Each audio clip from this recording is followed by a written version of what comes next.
This is Jake here to talk about the cervical spine biomechanics. We'll start off with the upper cervical spine. So if we start off with the OA joint, primary motions are flexion and extension of the OA joint. We've got approximately 20 degrees of flexion for the OA joint itself. Very minimal amounts of lateral bend and rotation, depending on what literature you look at, about 5 degrees of each one of those motions. When we discuss biomechanics, with this joint, we're moving a convex surface on a concave surface. So keeping in mind that when we have movement, we're going to have opposite side roll and slide. So we'll start off with the most common motion at this joint, which is the flexion extension.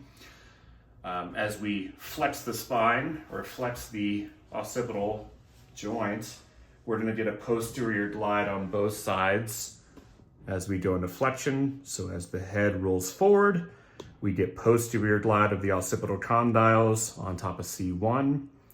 And as we go into extension and we start looking up, we get an anterior glide of the occipital condyles on top of C1. When we look at lateral bending, the movement is very minimal.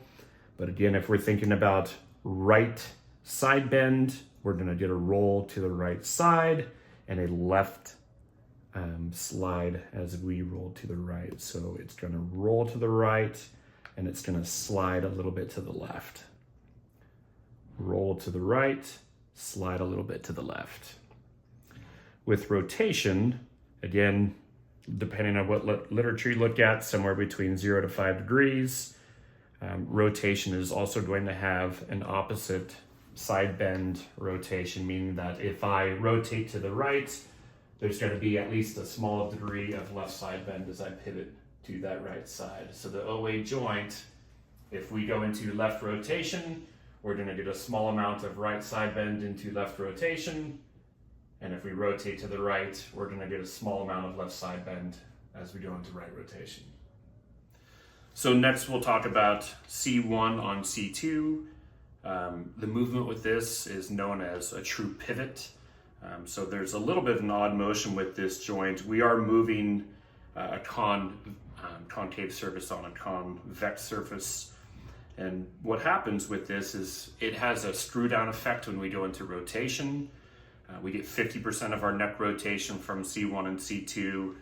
So if we're looking at C1, as we go into rotation, we're going to get a little bit of an inferior drop as we move into rotation, meaning that when we go into right rotation, the right side here is going to drop inferior and create a posterior glide. So right rotation, posterior, inferior glide. Whereas the left side here as we go into right rotation is going to have an anterior, inferior glide. Right rotation, anterior, inferior glide. So flexion extension of the C1 on C2 joint.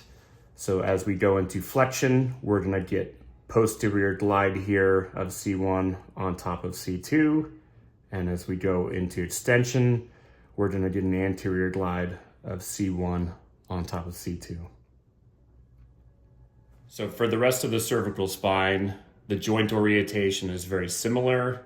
So the joints are oriented kind of in this forward, upward diagonal plane, meaning that when we go into cervical flexion, each one of the joints is going to have an anterior superior glide. As we go back into extension, the joint on top is going to have a inferior posterior glide because it slides on that plane.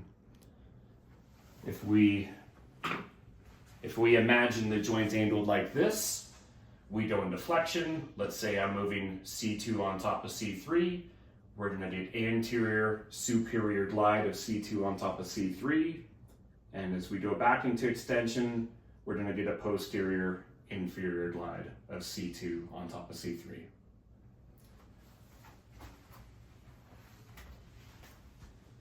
When talking about rotation, we're still living on that axis where the plane is oriented like this. Since we're moving the surface on that plane, we're going to be having same side bend, same rotation, meaning that when I go into right cervical side bend, you're going to get a downward inferior glide on the right side and an anterior superior glide on that left side.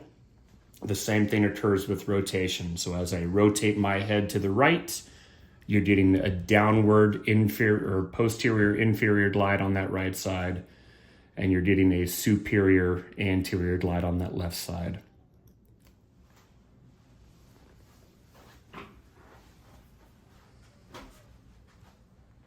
So the mechanics for side bend and rotation are very similar.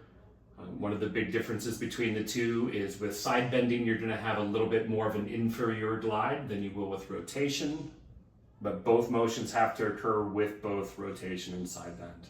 So as I go to turn my head looking to the right side joint is going to do what we call an inferior medial posterior glide, meaning that it's going to slide down inferior, posterior, and toward the midline, while the initial movement on this left side is going to be what we call a salad glide, a superior anterior lateral movement. So we're going to get inferior medial posterior, what we call an imp glide, and then a superior anterior lateral, what we call a salad glide on the left side as we rotate to the right. Movement here into rotation and coming back. Into left rotation, we get the inferior medial posterior glide on the left side and a superior anterior lateral movement on the right side.